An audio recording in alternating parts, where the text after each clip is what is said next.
Hello po, good evening po sa inyo lahat and welcome to my channel. Best Investments by Vince Sabache and I am an accredited seller of the DMCA Home. So today, ang ituturo ko sa inyo is yung 2-bedroom corner unit natin dito po kay The Aston Place. Okay pa? Hello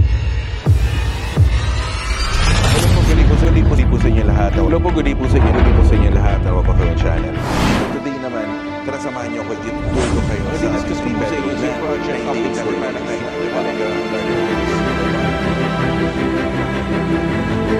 Best Investments by Vince Sabache and I am an accredited seller of the DMCA Home.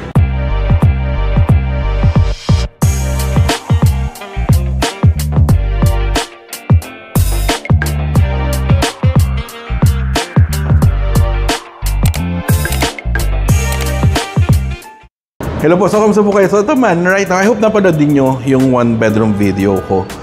Yung 30 square meters kay The Aston Place. So ito right now, ang ipapakita ko sa inyo is yung corner unit naman na 2-bedroom unit. So this unit layout is same as 66 square meters ni Prisma Residences kay Kiran Building. Pero dito, kay The Aston Place, nasa 64 square meters siya.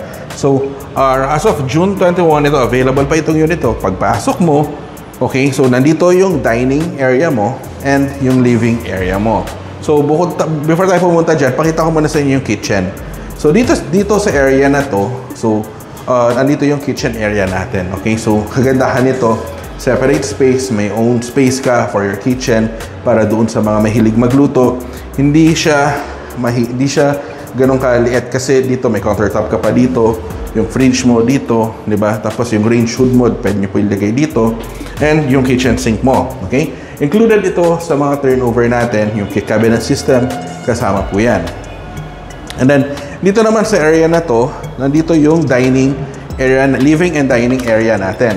Okay, so, makikita ninyo, dito yung living area, yung dining area. So, kasya yan, mga 6-seaters, kasya po yan. And then, dito yung living area, entertainment system, dito malalagay. Ang kagandahan nitong unit na to, we have our own balcony. So, dalawa ang balcony natin dito. So, this is the first balcony na may access is the living area. So, right now, 5 p.m., medyo kumukulog. Parang uulan. Okay, so, ayun, nagsisimula ng bumagsak yung ulan. So, dito, gandahan dito, dalawa balcony mo. And also, may access to si living area para pagka may guest ka, di ba, no need na pumunta sa bedroom mo para lang pumunta sa balcony. Ito, pwede na dito sa side na to. Okay? And also, what is good about this also unit, on this unit, meron kang sariling lagayan ng washing machine. Others use it as their pantry. Yan. So, yung iba pwedeng washing machine area. Okay, so standard fittings and fixtures sa toilet and bath. And then dito yung bedroom 2. So, sa bedroom 2, medyo spacious yung natin, yung bedroom natin dito. Okay? I believe mga nasa 10 square meters ito. And dalawa ang window niya. Merong awning window dito.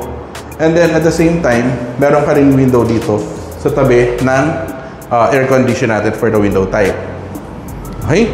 And then dito tayo sa bedroom 1. So this is dito yung parang pinaka-master bedroom mo. Siya yung may access sa second balcony. Okay?